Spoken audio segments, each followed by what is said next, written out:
Hello, Paul from Journey of a Petrolhead again, and we're in rainy Greece this time. Our base in Greece got a bit wet, it's a bit of a shame.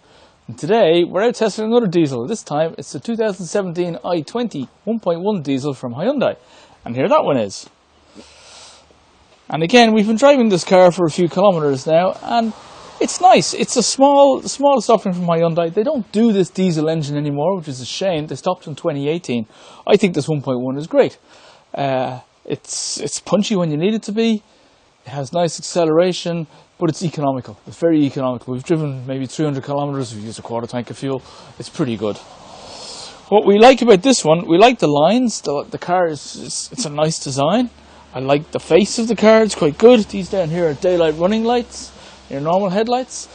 I do have a slight complaint about the headlights. When you flip into full beam mode, it seems to turn off the low beam, so you have a dead gap in front of the car. It's a bit dark. I thought that was a bit strange. Hadn't seen that before. Not overly happy with that one. The wing mirrors don't fold in this one like they did in the last Peugeot 208 we tried here. And actually, in this particular model, there's manual adjustment on the inside. That's a bit of a shame. Anyway, 15-inch wheels, good size for this car. This one's running on Goodyear tyres, which are quite nice. We like them. Hubcaps. Okay, it is the base model from Hyundai. Okay, I get the idea behind hubcaps. I don't like hubcaps anymore. I suppose the advantage is they're tougher if you hit a pothole, and you can just throw away the hubcap if you break it. Okay, fair enough. I like the design details. I like that the handles and the mirrors are black. You have a little black lining here, white in the rest of the car. I like that idea. Not a huge fan of white cars. It works well in something this size. I like the fact that the line swoops into the spoiler with the integrated brake light. That's nice. I like the way they've done that. I like this blacked out panel. It almost looks like it runs the whole length of the car. It's good thinking on the designers. The window is quite good for size. It's easy to see out of. On this particular model, we don't have any parking aids of any sort. There's no camera here. There's no reversing sensors here. But, you know, the wheel ends right at the bodywork. See, if you're going to reverse into something, well, I'd be surprised. It's a small car, it should be easy to park. The overhang here is tiny. I mean, if that's 6 inches, you know, that's all there is. So it's easy enough to actually, we have parallel parked it a few times. It's actually quite easy to do. It's not that hard. Okay, so let's look at the 1.1 diesel engine to see what we think.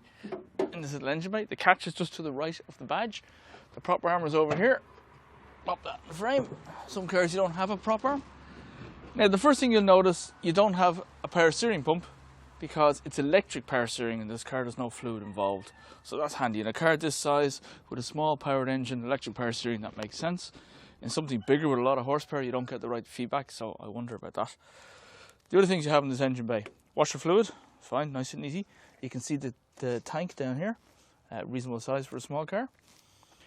Engine coolant, and what I like about this is you can see the levels. There's actually too much coolant in this engine, which is interesting, but it's easy to see. Here's your oil filler cap. Here's your dipstick with engine written on it, in case you get confused. And over here we have the brake fluid reservoir, and again it's easy to see the marks on the side. You know how much brake fluid you have. So far, top marks for Hyundai in the engine bay, that's all very good. What we've seen before, in the Peugeot 208 for example, the air filter was hard to get to. In this case, there's the air filter. Catches are easy to see down the side. This should all be user serviceable. This should be quite easy to maintain. The easy stuff for yourself, right? I'm looking at the headlight bulbs here and here. In some cars, you can't get close to headlight bulbs. In this car, you could actually change those yourself as well. They're quite easy to get to. You have a lot of room because it's a small engine. So top marks for Hyundai for the engine bay. The user serviceable items here are quite easy to get to and very impressive. Okay, so that's our introduction to the 2017 model of the Hyundai i20 1.1 diesel. It doesn't look too bad on the outside. We like how it sits. We're not huge about the hubcaps, but overall it looks quite a nice car.